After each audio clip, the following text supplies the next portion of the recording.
ഈ കവറും പിടിച്ച് പോകുമ്പോൾ തന്നെ മനസ്സിലായിട്ടുണ്ടാവില്ലേ നമ്മൾ എന്ത് പറിക്കാൻ പോവാന്നുള്ളത്. അതെ, വെള്ളരി പറിക്കാൻ പോവാ കേട്ടോ. വെള്ളരിയൊക്കെ വിളഞ്ഞ് നിൽക്കുന്നുണ്ട്. അപ്പോൾ കണി വയ്ക്കാൻ വേണ്ടിയിട്ട് നമുക്ക് വെള്ളരി പറിച്ചെടുക്കാം കേട്ടോ. വിഷുവിൻ്റെ തലേന്ന് രാവിലെ 3 മണിക്ക് തുടങ്ങിയ മഴ കേട്ടോ. ഒരു അരമണിക്കൂറോളം അത് പെയ്തു. അത് കഴിഞ്ഞ് വൈകുന്നേരമായപ്പോൾ വീണ്ടും മഴ തുടങ്ങിയിട്ടോ. അങ്ങനെ ഇടിയും മിന്നലും ഒക്കെ ആയിട്ട് നല്ല കേമായിട്ടുള്ള മഴ തന്നെയായിരുന്നു. അപ്പോൾ 4 മണിക്ക് ഒരുങ്ങി നിൽക്കുന്നുണ്ട് ഇത് പറിച്ചെടുക്കാൻ വേണ്ടിയിട്ട്. അപ്പോൾ വെള്ളരി മുഴുവൻ മണ്ണിൽ കുതിർന്ന് ചളി പിടിച്ച് കിടക്കണം. അപ്പം ഇനി അതൊക്കെ കഴുകി വൃത്തിയാക്കിയിട്ട് വേണം നമുക്ക് അതിൻ്റെ കളറൊക്കെ ഒന്ന് കാണണമെങ്കിൽ. അപ്പോൾ ഏട്ടൻ അതൊക്കെ പറിച്ചെടുക്കുന്നുണ്ട്. ഒരു 10-15 വീട്ടിലെ ഇപ്പോൾ കൊടുക്കാറുള്ളൂ കേട്ടോ. അപ്പോൾ ആ ഒരു വെള്ളരി മാത്രമേ ഇപ്പം ഞങ്ങൾ പറിച്ചെടുക്കുകയുള്ളൂ. ബാക്കി പിന്നെ പറിക്കാൻ വിചാരിച്ചു. മാങ്ങി വെള്ളരി ഇട്ട് വയ്ക്കാൻ വേണ്ടിയിട്ട് ഒരു വെള്ളരി കൂടി ഞാൻ പറിച്ചെടുക്കണ്ടേ.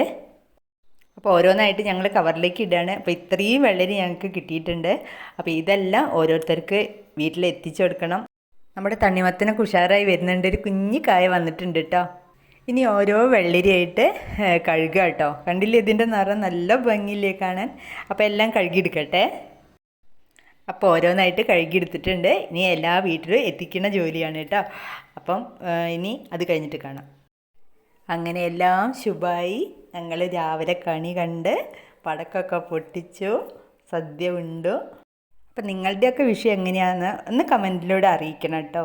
അപ്പോൾ എല്ലാവർക്കും സമൃദ്ധിയുടെയും നന്മയുടെയും സന്തോഷത്തിൻ്റെയും ഒക്കെ ദിവസങ്ങളാവട്ടെ ഇനി അങ്ങോട്ട്. ഒരിക്കൽ കൂടി ഏവർക്കും നല്ലത് വരട്ടെ എന്ന് പ്രാർത്ഥിച്ചുകൊണ്ട് ബായ്. Thank you.